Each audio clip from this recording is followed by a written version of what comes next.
It was the moment we'd been waiting for all season. Meredith and Derek together at last. But will it last? Stay tuned and we think you'll like the answer. You're listening to the official Grey's Anatomy podcast hosted by ABC.com. Nobody knows where they might end up. Hello everyone and welcome to the last podcast of the season. We have a lot of details to cover, so we're just going to jump right into things. Executive producers Shonda Rhimes and Betsy Beers give us some delicious tidbits about the 2-hour season finale entitled Freedom. Hi, this is Shonda. This is Betsy. This is Grey's Anatomy. And this is the final podcast of the season. The post-finale wrap-up. Post-finale wrap-up, which sounds almost like a sporting event. If and in a weird way it was. I hope that you've already watched the finale.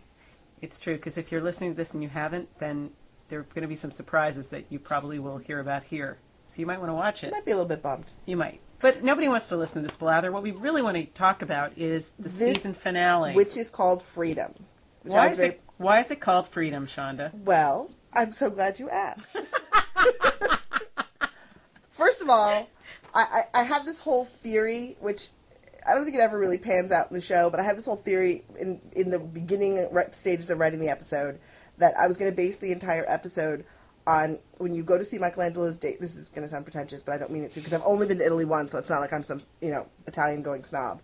But when you go to Italy and you go to see Michelangelo's David, there are these statues which are basically prisoners encased in marble, like breaking out of marble. And they're sort of half carved and half still just big marble lumps.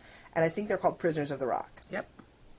So my whole idea of this episode was that with Cement Boy and with Meredith and her issues with her mother, the whole episode was sort of going to be called Prisoners of the Rock.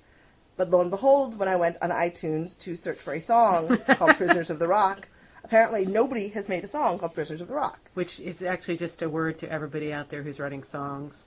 It's a good title. Think about it.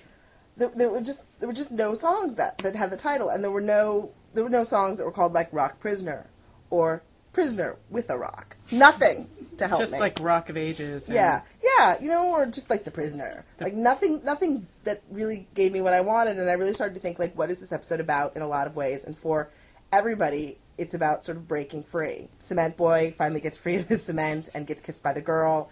Callie breaks free of her fears and kisses Erica. Meredith obviously breaks free of her entire life. George breaks free. Takes stand for Derek. George breaks free of being an intern and has the opportunity to take his test. Alex in a really sad and different way. Breaks free of Ava. Ava breaks free of sanity, I like to say. That's true, and thus he breaks free of Ava. Yeah. Izzy sort of frees herself by managing to effectively handle the Ava-Alex situation. Phone. Christina breaks free in her own way of the hand that Erica Hahn has had on the back of her neck since the beginning of the season. Everybody breaks free. And actually, Sloane breaks free by being a whore, right? A little bit. Just a little tiny bit. He peeks his head out of boredom.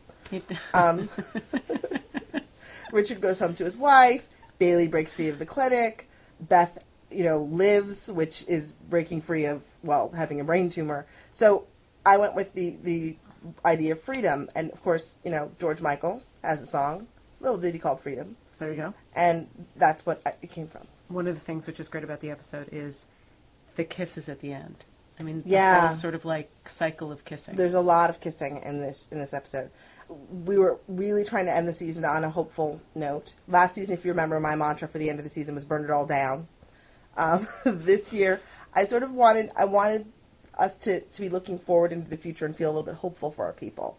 And the kisses seem the best way to do that. The writers on set, who go to oversee the episodes with Rob, our director, we called them kiss captains if they were going to be there on set on a day that the kiss was going to happen. Because they were charged with, if I couldn't be there myself, charged with making sure that the kiss, whichever kiss it was spectacular. So I think they did actually a really good job. I think so. You, though, actually were present for a few of the kisses, I believe. I was present for what I like to call, as watching it being shot anyway, and the number of ways in which Rob Cornboss McBossy shot it, the Kiss to End All Kisses, which was Meredith and Derek, who were in a field with a green screen. That was green screen. That wasn't really Seattle. That wasn't really Seattle. We didn't go to Seattle, by the way. On a field in the cold in the middle of the night with a green screen on a wooden turntable being spun around with candles around them, kissing. Like, it was like a big, pretty romantic, major kiss. They kissed all night long, and they're very professional about it. It's very funny. Like, they're very like casual. And then you say go, and they kiss really passionately, and then they both pull back.